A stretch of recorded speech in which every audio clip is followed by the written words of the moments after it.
Hello everyone, welcome to another Rick's Picks. Now, keeping up with the Halloween theme that I'm going with this year, I decided to do a toy of a classic horror movie. And today I'm going to be doing Todd McFarland's The Chainsaw Massacre.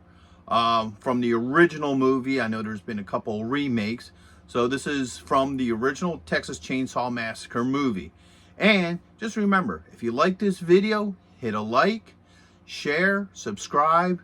And if you want to see more of my content, hit the notification bell. So, without any further ado, let's take a look at this guy. Alright, so here we got Leatherface himself. This is a very nicely sculpted figure.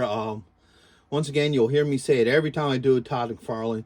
He puts a lot of work and detail into these figures. I mean, if you take a closer look at some of the details, has the, detailing to his tie.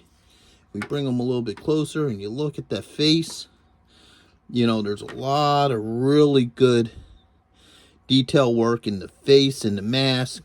I mean, you can even see the eyes through the, holes and what have you. So, yeah, there's a lot of work and detail put into this figure. Let's give them the rotation.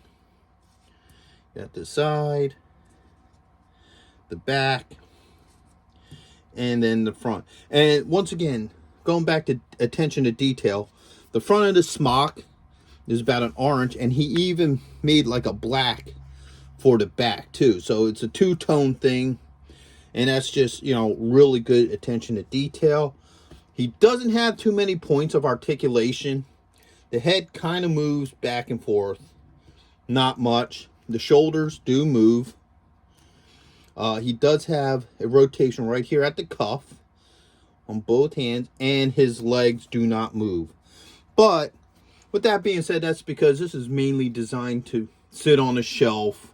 It's not meant to be played with or messed around with much. It's just there to just look cool. So let's take a look at what all he comes with. First off, he comes with a severed head of one of his victims. The detail to this is beautiful, all the way down to the damage to his glasses, to when you look underneath you can see the spinal column, the windpipe. I mean, there's definitely a lot of work put into this figure. He also comes with a severed hand. Once again, the same amount of detail to it. He did come with a bucket. I have it somewhere, but I don't know where it is. I tried looking for it. But there was also a bucket that comes with him that at this point I can't find. He comes with this little, hammer here, which is pretty much used to beat heads in. And it just slides in here. It's a little loose in his hands. It fits a little bit better in that one, but for the most part, it's really loose in his hands. So you can kind of have him pose there with the hammer in it. He'll hold it by the head, but that's pretty much all the hammer is good for. Take that out. He also comes with this nice plaque that stands behind him with the, Movie Maniacs logo on it. The poster board for the movie itself, which is really nice. And stick that aside.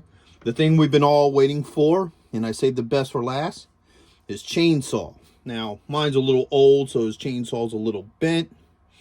But for the most part, it's a really nice design. His hands were more designed for the chainsaw than for the hammer, because, 9 out of 10 people are going to pose them with the chainsaw. So, that fits nicely in there. Lift his arm, and then he can hold that just like that. So now you can have him, if he wants to stand. There we go. Oh, and I forgot to mention, he does have a waist joint. I didn't notice that at first, so.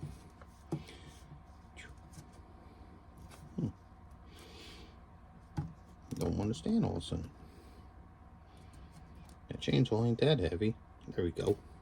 So now you can have him standing there with the chainsaw. Or you can also get him in his iconic position from the original movie, to where he's standing with the chainsaw over his head wielding it like a maniac.